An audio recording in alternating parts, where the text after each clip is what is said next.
Hello, second graders. I am here to introduce you to the next book that we're going to read. I think some of you are going to know this book because it was our One Book, One School story, but you guys were in kindergarten, so I don't know how much you remember from it. So I'm thinking two things, and this is the reason I chose this book. One, I love it so much. I think it's a great story.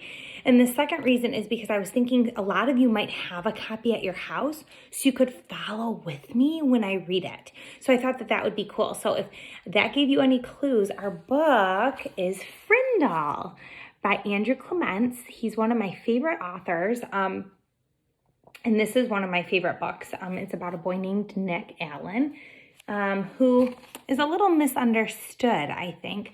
And so this story, again, I chose it because I think some of you might actually have a copy of it. So I thought that could be really cool to be able to have. And then some of you maybe didn't read it when we read it as One Book, One School because you weren't here in kindergarten, or maybe you were just too little and you didn't read it. But this is a really great book. I thought maybe you could help follow along with me if you do have a copy. So I'm going to start with chapter 1 today. Okay. And before I start, I want you to think about some of the things that we do to warm our minds up, especially when we're starting a new chapter book. So the word frindle, now some of you, again, if you've read the story, maybe you know what it is about, but frindle, if I just look at the cover, I've never seen that word before, frindle. I'm not sure what it means, but if I look at the cover in the pictures, I might be able to make a prediction about what I think it could be or mean. I might make a prediction. I told you the little boy's name is Nick, so you could predict if it's this guy or this guy or this guy or whoever. And any thoughts about maybe what the story is going to be about in general. Okay, so that kind of gets your mind ready to read, kind of think about it. Then remember I said that we look at the table of contents to see what the chapter titles are. Unfortunately, Andrew Clements did not include a table of contents. So when I look here, there's another picture, okay? But there is not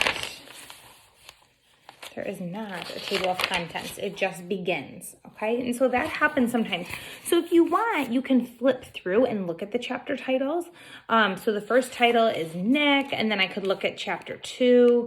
Maybe it's called Mrs. Granger. So it looks like I'm getting a lot of characters maybe introduced to me in the first couple chapters. And then chapter 3 says the question. So I'm thinking I'm going to meet someone named Nick. I'm thinking I'm going to meet someone named Mrs. Granger. And I'm thinking that there's some question that needs to be answered. And then I'm still kind of thinking about that word frindle and what it means or why is that the title of the book. I'm not really sure yet. So I'm also thinking Mrs. Granger is probably a teacher. It looks like there may be like books and things around them, so maybe they're in school. So this is kind of how you get your mind ready to read the book and to decide if you're interested in reading the book, right? When you pick up a chapter book. You can also take a peek at the back. The back has a little, what we call a summary, right? It's a few sentences that tell you what the book is going to be about without giving away the ending. So that's nice if you're ever in a bookstore again, or you're even looking on maybe Amazon or Scholastic and you want to know what the book is about. They usually will show you a picture of the summary. Or you can look for a picture of a summary online, and then you can read that and kind of look through the chapter titles and decide if it's something that looks interesting to you, okay? Okay, I'm done talking. You ready to read? Chapter 1. And if you have this book, Frindle, obviously go grab it, okay, and follow right along with me. Kind of makes it more enjoyable, and you can see exactly where I am and read with me, and you can even read ahead if you want, because listening to books more than once and reading them more than once is totally awesome, just like watching a good movie more than once. So, chapter 1, Nick. If you asked the kids and the teachers at Lincoln Elementary School to make 3 lists, all the really bad kids, all the really smart kids, and all the really good kids, Nick Allen would not be on any of them. Nick deserved a list all on his own, and everyone knew it. Was Nick a troublemaker? Hard to say. One thing's for sure, Nick Allen had plenty of ideas and he knew what to do with them. One time in 3rd grade, Nick decided to turn Miss Deaver's room into a tropical island. What kid in New Hampshire isn't ready for a little summer in February? So first, he got everyone to make small palm trees out of green and brown construction paper and tape them to the corners of each desk. Miss Deaver had only been a teacher for about 6 months, and she was delighted. Oh, that's so cute. The next day, all the girls wore paper flowers in their hair, and all the boys wore sunglasses and beach hats. Miss Deaver clapped her hands and said, "Oh, it's so colorful."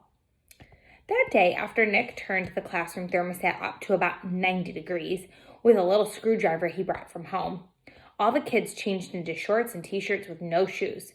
And when Miss Deaver left the room for a minute, Nick spread about 10 cups of fine white sand all over the classroom floor. Miss Deaver was surprised again at just how creative her students could be. But the sand got tracked out into the hallway where Manny, the custodian, did not think it was creative at all, and he stomped right down to the office. The principal followed the trail of sand, and when she arrived, Miss Deaver was teaching the hula to some kids near the front of the room, and a tall, thin, shirtless boy with chestnut hair was just spiking a Nerf volleyball over a net made from 6 t-shirts tied together. The 3rd grade trip to the South Seas ended suddenly. I think that would be a problem if you guys brought sand into our classroom. I don't think I would be very happy about that. Although it does sound fun. But that didn't stop Nick from trying to liven things up. Lincoln Elementary needed a good jolt once in a while, and Nick was just the guy to deliver it. About a year later, Nick made the great blackbird discovery. One night, he learned on a TV show that red-winged blackbirds give this high-pitched chirp when a hawk or some other danger comes near. Because of the way sound travels, the hunter birds can't tell where the high-pitched chirp is coming from. The next day during silent reading, Nick glanced at his teacher, and he noticed that Mrs. Avery's nose was curved, kind of like the beak of a hawk.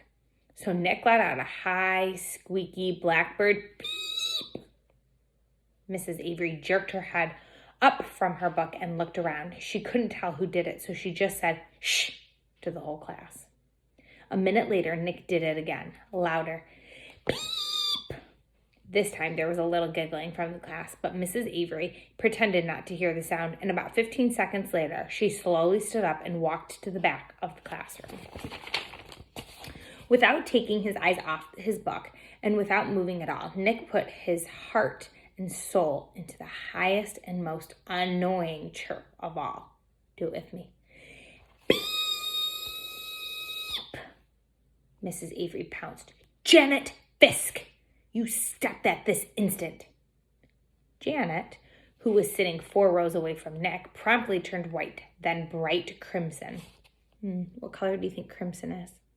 What color do you turn if you're embarrassed about something? But it wasn't me, honest. There was a catch in Janet's voice, as if she might cry. Mrs. Avery knew she had made a mistake, and she apologized to Janet. "But someone is asking for big trouble," said Mrs. Avery, looking more like a hawk every second. Nick kept reading, and he didn't make a peep. At lunchtime, Nick talked to Janet. He felt bad that Mrs. Avery had pounced on her. Janet lived in Nick's neighborhood, and sometimes they played together. She was good at baseball, and she was better at soccer than most of the kids in the whole school, boys and girls. Nick said, "Hey, Janet, I'm sorry you got yelled at during reading. It was my fault. I was the one who made that sound." "You did?" said Janet. "But how come Mrs. Avery thought it was me?" So Nick told her about the blackbirds, and Janet thought it was pretty interesting. Then she tried to make a peep or two, and Janet's chirps were even higher and squeakier than Nick's. She promised to keep everything a secret. For the rest of Nick's 4th grade year, at least once a week, Mrs. Avery heard a loud peep from somewhere in her classroom. Sometimes it was a very high-pitched chirp. Sometimes it was a very, very high-pitched chirp.